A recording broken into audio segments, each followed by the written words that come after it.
Hey guys, welcome back to my channel. My name is Eva and I have a little girl named Olivia. She's 13 months. I started this channel to help you guys not make some of the same mistakes that I made when purchasing baby products. And I also wanted to kind of document our Montessori journey with you guys in hopes to maybe inspire some of you to also be curious and learn more about Montessori. So in today's video, we're going to be talking about the Montessori floor bed. We're going to talk about our thoughts and questions that we've been asked throughout this journey. We put her in her floor bed when she was 6 months, and she's now 13 months, so she's hit that 7-month mark. So we thought it'd be a good time to kind of talk about what we've experienced and some of the questions that we've been asked. So if this sounds interesting to you, please continue to watch. Don't forget to like and subscribe so you don't miss a future video. So let's get into it. Let's start from the beginning. How did the idea or concept of the floor bed start? Well, we live in a condo right now, and when I had my baby shower, it was just so many gifts that I didn't have other choice but to return them and get gift cards for everything until we needed them. So the crib was one of the things that I got from my coworkers, and obviously she wasn't even born yet, so I knew that I wouldn't need a crib until about 6 months because my older sister let me borrow her Halo bassinet, which we loved. Around the 3-4 month mark, I started doing some research to see if I still wanted to keep the same crib that I got as a gift, or if maybe I wanted a different style. So in my research and actually on YouTube too, looking at reviews, I came across the floor bed and the Montessori method, and I was completely hooked. I had never in my wildest dreams heard about a floor bed, and I was really intrigued, so I did my research, and I knew that if I wanted to get John on board, that I needed to know everything possible about Montessori and the floor bed in order to get him on board on putting our daughter on the floor. So that's kind of how it started. It was just me coming across a video and information on Montessori, and then really digging deeper and kind of getting him on board. And I feel very lucky. He's kind of open to however we decide to raise her, and as long as there's kind of research or he also stands behind it, then he has never said, no, I don't agree with that. And that was one thing that I want to talk about, is that we both went into it with the same feelings of, let's test this out. If it doesn't work, then we have a crib on order immediately, or we will pull out the pack and play. So we weren't completely forcing this either if it wasn't going to be a good fit. Fortunately, it really was a good fit, and we absolutely love it. Let's talk about some of the questions that we've been asked. So the first question we get asked is, when do we get started and is it safe? And like I said before, we got started at 6 months. We felt like she was developed enough and she was almost rolling that we felt that it was a good time to transition her out of the bassinet and into her own space. And is it safe? So obviously, if you're committing to following the floor bed and the Montessori method, then you understand the need for a yes space, and you understand that it needs to be baby proof and child proof. Obviously in the beginning they're not mobile, but the moment that she became more mobile, you want to make sure that everything is child proof, that everything is anchored to the wall, or that all the outlets are covered, that there isn't any kind of blankets or pillows or teddy bears. When we decided to purchase the bed, we made sure that it was a very low profile, firm spring mattress. You want to make sure that you don't get a memory foam or any kind of gel, soft cushion mattress. Because of SIDS, you want to make sure that it's a very firm mattress. Also, we just have a fitted sheet on top of it. There will be times where she would roll and get very close to the edge of the bed, and at that point we decided to put a pool noodle underneath the fitted sheet, so that if she did start to roll, that would kind of stop her from rolling when she was sleeping. It got to a point where that wasn't stopping her from getting out of bed. The purpose of that is to stop her from rolling when she's sleeping and potentially waking up from falling or rolling off the bed. The mattress is already very close to the floor, but we still wanted to put a cushion next to the bed. When she was learning to move and when she was learning to be a little bit more mobile, in the event that she would fall, we made sure that there was a yoga mat or an exercise mat there for her to like kind of break her fall. Other people put pillows or extra blankets, and that's kind of a personal choice. So another question we get asked all the time is, how do we get her to stay in bed? And really the answer is we don't.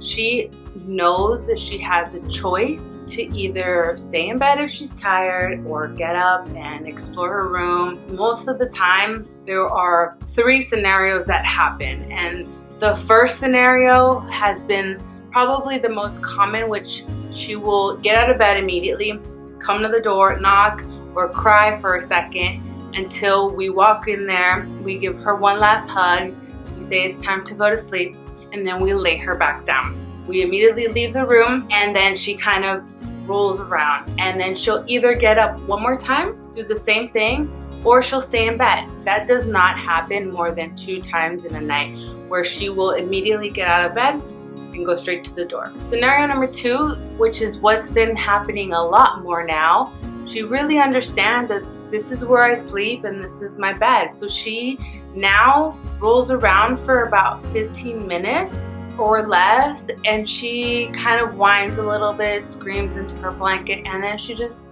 falls asleep. And then the third scenario that happens is she'll get out of bed, there'll be a little bit of light because we are trying to keep the room as dark as possible during naps and bedtime, so we do have blackout curtains, and we also have black construction paper on her windows, but she can peek through, and she's managed to break some of the construction paper, so she sometimes will stand up on her bed, play with her mobile, she'll get off her bed, play with some of her toys that we've placed strategically in there, or open some of her books, which she really doesn't have a lot of visibility, so she just kind of plays around a little bit, and then she will either go back into her bed and fall asleep, or, you know, a lot of times now what I've realized is that when that happens, it's usually because she has to go to the bathroom, so she can't fall asleep. So in that time that she's playing in her room and I go in there, I can usually smell, okay, you're not falling asleep because you need to get your diaper changed. So I'll change her diaper and then immediately put her down, and she, 9 times out of 10, it's only happened maybe twice where she kind of refused a nap that day, but she'll fall right to sleep after that happens. I really did set a good solid sleeping foundation from the beginning, and I made sure that I put her down to sleep while she was still awake. I really did not want to rock her to sleep, and I didn't want to have the bottle put her to sleep. So I think that's why this transition wasn't so hard for her, because I just placed her down. I'm inviting you to a nap, and it's up to you to decide whether or not you want to take it, and she will eventually wind down, and she always falls asleep. Now, how long she stays asleep for, that varies. We have talked about it, John and I, my fiance, that we do think sometimes that if she was in a normal crib, or even it's happened when we have traveled and she's in a pack and play, then she might wake up and actually put herself back to sleep if she was confined. However, currently she gets up out of bed immediately and goes straight to the door crying. So we do try to put her back down depending on how long her nap was, but we do try to put her back down. And then sometimes it works and sometimes it doesn't. You know, sometimes she falls back to sleep for another hour. Other times she's like, nope, I don't, I'm just cranky now because I woke up. Those are usually the 3 kind of scenarios that happen for us and her sleep. Okay? So the next question I get asked all the time is, would we do this again? And absolutely. I love that she has the freedom of movement and independence, and she has the feeling of autonomy, and that this is her space and she decides whether or not she's sleepy in that moment. I really do love that about this method and Montessori and the floor bed. And like I said before, we were very flexible. We definitely were not going to push this if this was not something that was going to work out. We did decide to just give this a try and see what happens. So I would do it again. He probably would question it a little bit because of the times that she does get up or the times that she does take shorter naps. But I think overall, 90% of the time it works amazing. And then there's that 10% where I think other factors are playing, like teething or growth spurts that are not because of the floor bed. They're just developmental things that are happening with her. And then lastly, we get asked all the time, like, what are some of the benefits to having a Montessori floor bed? She sees the world as a place to discover things. You know, she gets to decide and choose when she gets off the bed, and when she's tired, she gets back into bed. So we have found that this has really worked for her. And I'll show some clips. She does get off of bed, she will bring her blanket, or she'll go play with a toy and then go back into bed. And in the mornings, I will turn her little nightlight on from my phone and play Twinkle Twinkle Little Star, especially when it's a little bit earlier than she should be waking up. And she has this freedom of movement, and she doesn't have to wait for us to pick her up and get her out of the crib when she's crying. She has this freedom of sense of like, today I want to play with this toy, or tomorrow I want to read this book. And I really love that.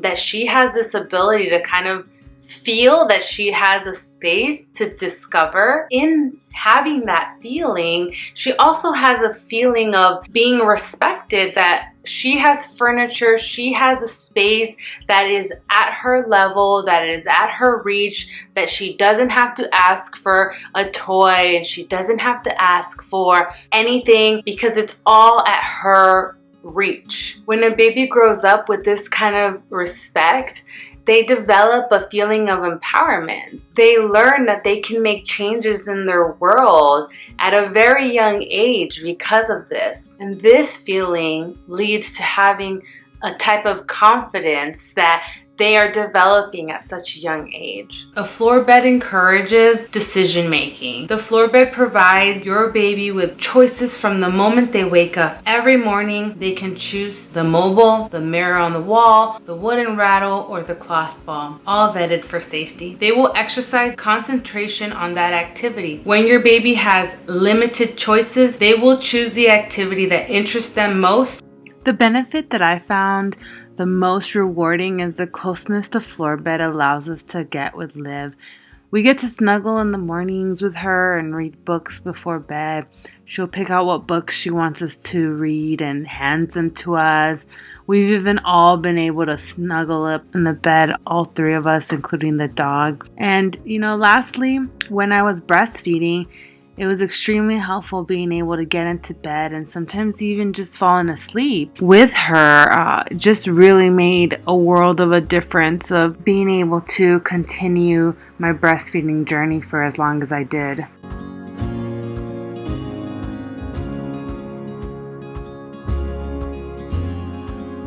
So as you just saw, you saw my daughter in her room.